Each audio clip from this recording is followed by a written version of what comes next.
Hello students, Chandra classes YouTube channel पर आपका स्वागत है। मैं प्रतिदिन आता हूँ और आपको एक नया वीडियो में प्रोवाइड करता हूँ। 2 दिनों से हम लोग टाइम एंड वर्क को स्टडी कर रहे हैं। आज टाइम एंड वर्क में एक नए टाइप का सवाल आज हम लोग देखेंगे। हालांकि ये टाइप थोड़ा कॉम्प्लेक्स होता है। ये बेसिक यह जो है सवाल है, आप इसको ठीक से ध्यान से देखेंगे यह वीडियो को तो आपको यह टाइप आपको प्रॉब्लम नहीं करेगा। और धीरे धीरे हम लोग ये पूरे चैप्टर को 10 वीडियो 15 वीडियो जितने भी वीडियोज हों उसमें हम लोग पूरा चैप्टर को हम लोग टॉपिक वाइज टाइप वाइज हम लोग स्टडी करने जा रहे हैं। तो आज का टाइप है ऑल्टरनेट वर्क। ऑल्टरनेट वर्क में क्या होता है पहले इसको समझ लेते हैं। इसमें 2 या 2 से अधिक व्यक्ति काम तो करते हैं लेकिन सेम डे नहीं करते। कोई एक व्यक्ति काम का स्टार्ट करता है, एक दिन करता है, फिर वो दूसरे दिन नहीं करता है, फिर दूसरे दिन दूसरा आदमी करता है। तो इस तरह से 2 आदमी जब काम कर देता है तो वो एक दिन का काम नहीं हो जाता है, 2 दिन का काम हो जाता है। इस बात को इस टाइप के सवाल में ध्यान रखें। अब जैसे पहला सवाल हम लोग लेते हैं कि ए कोई व्यक्ति है, ए ये किसी कार्य को अकेले जो है 20 डेज में कर सकता है और बी किसी कार्य को 30 डेज में कर सकता है। यदि ये दोनों ऑल्टरनेट वर्क करें, है ना, ये ऑल्टरनेट वर्क करें, ऑल्टरनेट जॉब हो तो कार्य कितने दिनों में संपन्न होगा। तो इस तरह के सवाल को हम लोग कैसे करते हैं आइए। और सवाल में यह भी दिया रहेगा कि काम को स्टार्ट कौन कर रहा है। जैसे मान लेते हैं ए स्टार्ट्स द वर्क, ए काम को शुरू कर। जैसा कि मैंने पहले कहा कि यदि दोनों एक साथ काम करते तो ये एक दिन का काम होता। जैसे आपका 1/20 1 day work of A, 1/30 1 day work of B. लेकिन चूंकि ये दोनों अलग अलग दिन काम किया है इसलिए एक दिन का काम नहीं हो गया, ये आपका 2 डेज वर्क आपका हो। आप इसका एलसीएम लेंगे तो ये आपका एलसीएम 20 से एलसीएम 60 और 20 से 3 टाइम्स और इससे 2 टाइम्स मतलब 5। आप इससे इसको कट करेंगे तो ये आपका 1/12 हो जाए। अब यहाँ पर देखना ये है कि ऐसा जो वर्क है ये 2 डेज में 1/12 वर्क होगा तो फिर नेक्स्ट 2 डेज में फिर 1/12 वर्क होगा, फिर नेक्स्ट 2 डेज में फिर 1/12 वर्क होगा।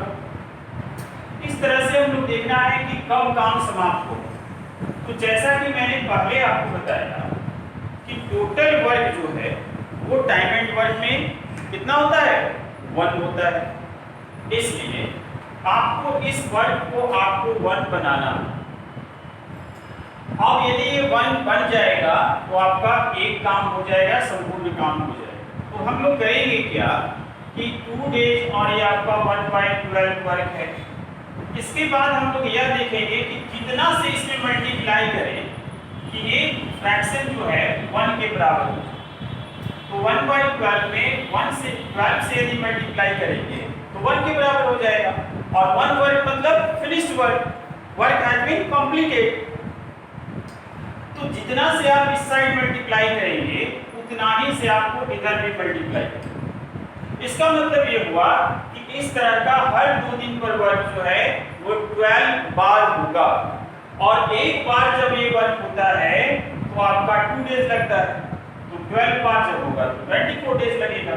तो इस तरह से 24 डेज में ये आपका जो है एक वर्क हो जाएगा, मतलब टोटल वर्क हो जाएगा। तो इस तरह से इस सवाल का आंसर हो जाएगा 24 डेज। ठीक है मेरे प्यारे बच्चों। अब हम लोग अगले सवाल पर चलेंगे और उसमें देखेंगे इसमें 2 व्यक्ति था तो अल्टरनेट काम हो। अब 2 से ज्यादा व्यक्ति रहेंगे तब कैसे काम होगा। धीरे धीरे हम लोग सारी चीजें सीख जाएंगे, जैसा कि मैं क्लास में भी कहता हूँ, धीरे धीरे ज्ञान को बढ़ाना है और हद से गुजर जाना। मैं क्लास में भी बोला करता हूँ, नौकरी लेकर ही दिखाना है, बेरोजगार बनकर जीवन नहीं बिताना है। तो अगले सवाल पर चलते हैं। अगला सवाल है कि इसमें 3 व्यक्ति ए, बी, सी और ये तीनों का अलग अलग एज है। जैसे मान लेते हैं कि ए 12 डेज में वर्क कंप्लीट करता है सिंगल अकेले, ये 15 डेज में वर्क कंप्लीट करता है और ये सी जो है ये 20 डेज में कंप्लीट। अब यदि ये तीनों एकांतर वर्क करें, ठीक है, तो यह काम कितने दिनों में संपन्न होगा ये हमें निकालना है। और इसमें भी मान लेते हैं कि ए स्टार्ट्स करता है, ये स्टार्ट्स द वर्क, फिर उसी तरह से हम लोग 1 day work of A 1/12, 1 day work of B 1/15, 1 day work of C 1/20। तो अब आप बताएं कि ये जो वर्क हुआ वो कितने दिन का हुआ, 1 दिन का या 3 दिन का? तो आप कहेंगे 3 दिन का, क्योंकि ये तीनों व्यक्ति एक दिन काम नहीं किया है, तीनों ने अलग अलग दिन आकर किया है, तो ये आपका 3 डेज का वर्क हो गया। आप एलसीएम लेंगे तो ये आपका एलसीएम आ जाएगा 60 और 60 इससे आप इसको डिवाइड करेंगे तो 5 टाइम्स, तो 5 यहाँ, 4 यहाँ और 3 यहाँ, तो 5, 4, 9 और 3 12, मतलब आपका न्यूमरेटर आ गया 12। अब इसको आप कट करेंगे तो ये आपका आ जाएगा 1/5। अब क्या करना है, जैसा कि मैंने पहले भी सब ये क्वेश्चन में कहा कि आपको यहाँ इतना से मल्टीप्लाई करना है कि इस फ्रैक्शन का वैल्यू 1 के बराबर हो जाए। तो आप खुद पता कर लें इसमें कितना से मल्टीप्लाई करना होगा, तो बिल्कुल आप समझ रहे हैं। तो अब हम लोग क्या करेंगे कि 3 days is equal to 1/5 work हो चुका। अब आप देख रहे हैं कि इसमें जब 5 से मल्टीप्लाई कर देंगे तो ये 5 कटकर 1 के बराबर हो जाएगा। ऐसे भी कोई फ्रैक्शन और उसका रेसिप्रोकल को मल्टीप्लाई करते हैं तो 1 के बराबर हो जाता है। लेकिन जब 5 से मल्टीप्लाई करेंगे तो 5 से इधर भी मल्टीप्लाई करना होगा, ठीक है। इस तरह से आपका ये 15 डेज और ये आपका 1 वर्क। तो आप देख रहे हैं यह सवाल हम लोग कितने आसानी से सॉल्व कर पा रहे हैं, ठीक है। लेकिन कुछ सवाल इसमें बच्चे ऐसे आएंगे जिसमें यहाँ पर आप जब मल्टीप्लाई करोगे तो ये 1 के बराबर आसानी से नहीं हो। उस अवस्था में हम लोग क्या करेंगे कि ऐसे सवाल को सॉल्व करने के लिए हम लोग एक एग्जाम्पल लेते हैं, फिर आपको हम यह दिखाते हैं कि ऐसे सवाल को हम लोग कैसे सॉल्व करें, ठीक है। नौकरियां बढ़ी है, बिहार में नई पुलिस और एसआई की बहाली आने वाली है, कोचिंग्स बंद हैं, आपका शिक्षण पठन पाठन बंद है। मैं कहूँगा कि आप मेरे वीडियोस को प्रतिदिन देखें, नियमित देखें, लाइक करें, सब्सक्राइब करें, शेयर भी करें। क्योंकि मोबाइल में यदि आपके पास मोबाइल है और उसमें इनकमिंग है और कोई नहीं है, अच्छा नहीं लगता, तो मैं आपको वीडियोस देता हूँ तो ये आपके लिए इनकमिंग है, मुझे भी आउटगोइंग चाहिए, उसके लिए आपका लाइक है, सब्सक्राइब है, शेयर है, जितना ज़्यादा से ज़्यादा करें। तो दूसरे सवाल पर हम लोग चलते हैं। तीसरे सवाल पर जैसे मान लीजिए कि 2 व्यक्ति से शुरू करते हैं ए बी, और ये ए वर्क करता है 10 डेज में और बी वर्क करता है 12, और यदि ये दोनों अल्टरनेट जॉब करें तो in how many days work has been completed, यही आपका सवाल। आप कहेंगे कि सर हमेशा ए स्टार्ट्स देते हैं, बी क्यों नहीं स्टार्ट्स देते हैं? तो चलिए इस सवाल में हम लोग बी स्टार्ट्स ले लेते हैं। बी स्टार्ट्स, कहीं भी प्रॉब्लम नहीं है, बाद में इसका यूज आएगा, उसको भी हम लोग देख लेंगे। तो पहले आपको उसी तरह से आपको 2 डेज वर्क निकालना है। 2 days work 1/10, this is 1 day work of A, 1/12, this is 1 day work of B, और ये दोनों मिलकर 2 डेज वर्क। आप इसे एलसीएम लेंगे तो 10 और 12 का एलसीएम हो जाएगा 60, तो 10 से यहाँ 6 टाइम्स डिवाइड होगा और ये 5 टाइम्स डिवाइड होगा, तो आपका 11 हो जाएगा। अब ये बच्चे देख रहे हैं कि इसको 1 बनाना थोड़ा सा डिफिकल्ट है, क्योंकि 11 के टेबल में 60 आता नहीं, और आप इस न्यूमरेटर को आप 60 से बड़ा कर नहीं सकते। क्यों? क्योंकि यदि ये नंबर न्यूमरेटर 60 से बड़ा हो जाएगा, यदि a बाई b में यदि a ग्रेटर b हो जाएगा, तो क्या होगा? इसका वैल्यू 1 से बड़ा हो जाएगा। और जैसा कि मैंने आपको पहले कहा कि काम मैक्सिमम 1 ही हो सकता है, इसलिए हम लोग क्या करेंगे, इसमें इतना से मैक्सिमम मल्टीप्लाई करेंगे जिससे इसका वैल्यू 60 से कम रहे या इक्वल हो जाए। तो इक्वल यहाँ संभव है नहीं, इसलिए यहाँ पर हम लोग मल्टीप्लाई कर देंगे कितना से? 5 से, तो ये 55 हो जाएगा। और 6 से नहीं कर सकते हैं क्योंकि 66 हो जाएगा, तो इससे बड़ा हो जाएगा। बड़ा होने पर फिर क्या होगा कि वर्ग जो है एक वर्ग से ज्यादा हो जाएगा, तो 5 से मल्टीप्लाई करेंगे तो 5 से यहाँ भी मल्टीप्लाई करेंगे, तो ये आपका 10 डेज वर्ग कितना हुआ? आप इसको काट दें 11/12,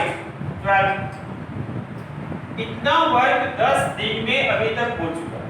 हम लोग क्या करेंगे? रिमेनिंग वर्ग निकाल लेंगे।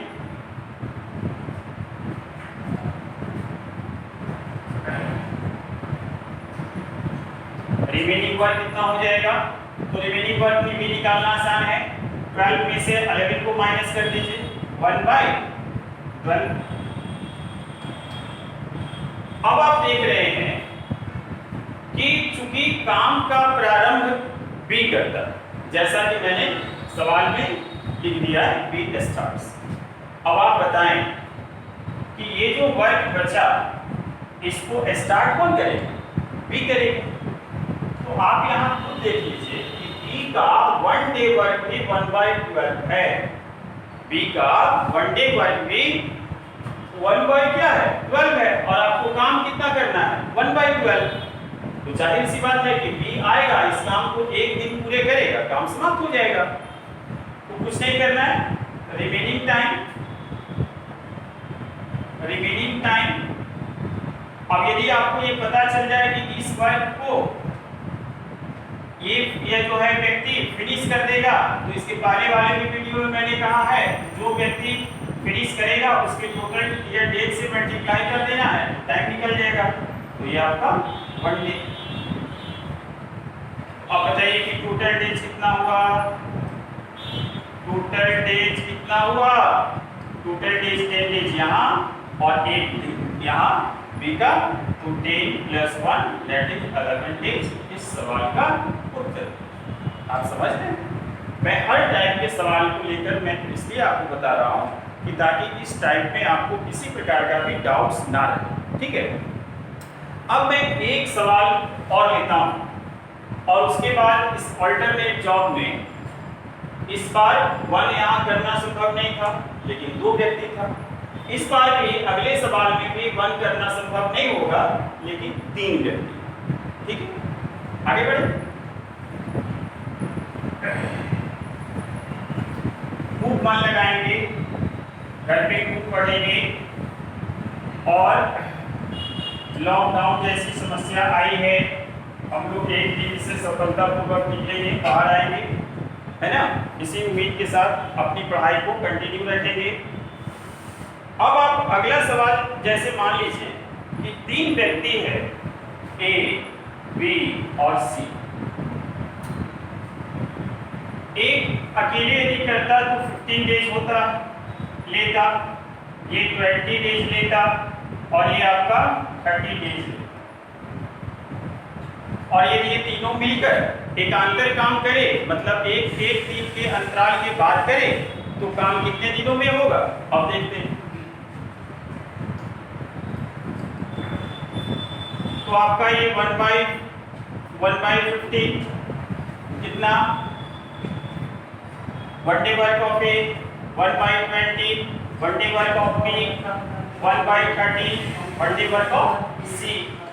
और यहाँ भी हम लोग ले लेते हैं ए स्टार्ट्स।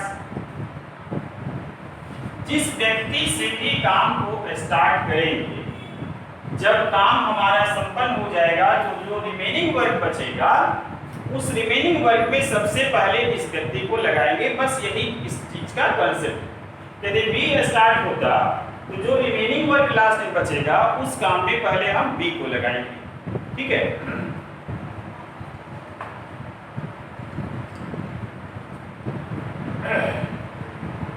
तो ये आपका 3 डेज, एलसीएम कितना हुआ 60,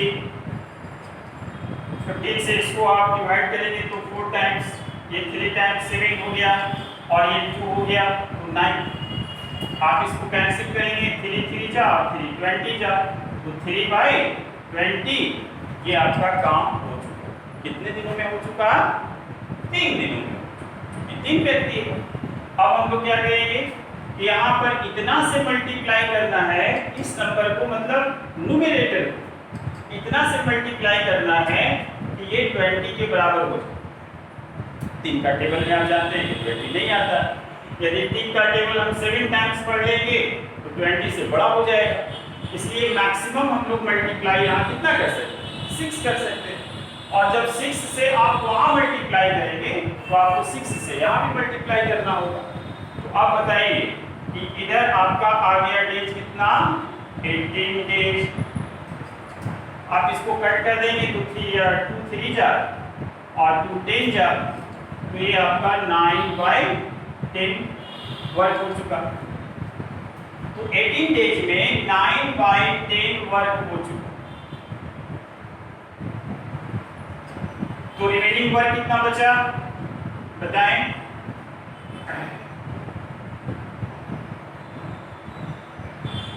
रिमेनिंग वर्क कितना बचा, मैंने पहले भी बताया, इसमें से इसको घटा दीजिए 1/10।